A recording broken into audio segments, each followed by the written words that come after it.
So we see Jacob is sent away, and in verse 10, he has this vision of God.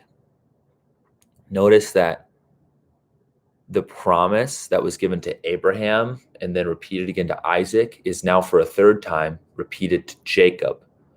The blessing that God promised Abraham is going through his grandson Jacob. It's not going through Esau's line, it's going through Jacob's line. And he's the third of what we call the patriarchs: Abraham, Isaac, and Jacob. The rest of Genesis is really looking at Jacob's story, even when it gets into stories about his sons. It's really the story of Jacob. So in verse 13, he repeats that promise again. I'll be with you wherever you go. Your offspring will be like the dust of the earth. ... This promise is going through Jacob. Now, in verse 18, it says, so early in the morning, Jacob took the stone he had put under his head and set it for a pillar and poured oil on top of it. He called this place Bethel. In verse 20, then Jacob made a vow, saying, if God will be with me and will keep me in this way that I go, and will give me bread to eat and clothing to wear, so that I come again to my father's house in peace, then the Lord shall be my God. You see what's happening? Jacob isn't yet saying, you are my God, you alone. Jacob really isn't what we'd call a believer yet. He's saying, God, I will make you my God if you do this and this and this for me. This is really not an example of faithful living from Jacob's part, but we do see God's faithfulness to Abraham to carry out this blessing he first promised to Abraham. And he's bringing it through his grandson, Jacob. That even when Jacob has this attitude, even when we've seen Jacob trick people, God is committed to blessing Jacob and to blessing the whole world through the offspring of Jacob.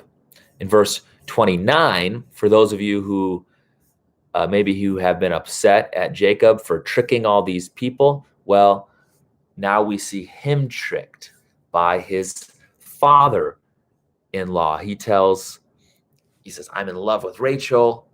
I want to marry your daughter. I'll work 7 years for her. And Laban tricks him. After Jacob works 7 years, Laban gives his daughter Leah to Jacob. And evidently it was dark.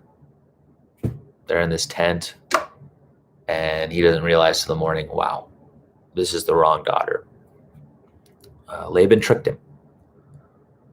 This is important to note that not everything we read about in the Bible are things we should do.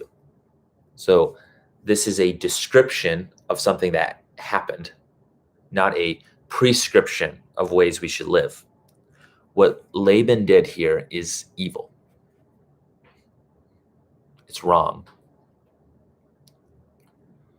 And it shouldn't be followed. Lastly, we see that Rachel can't have children, but Leah can. And so she has her first few children, and she hopes, maybe now Jacob will love me. Maybe now he'll care about me. And then finally, when she gives birth to Judah, she names him Judah because she says, this time I will praise the Lord. And Judah comes from a word that means praise. She says, I'm going to put my hope in God, not in how my husband treats me. Keep following the story of Jacob.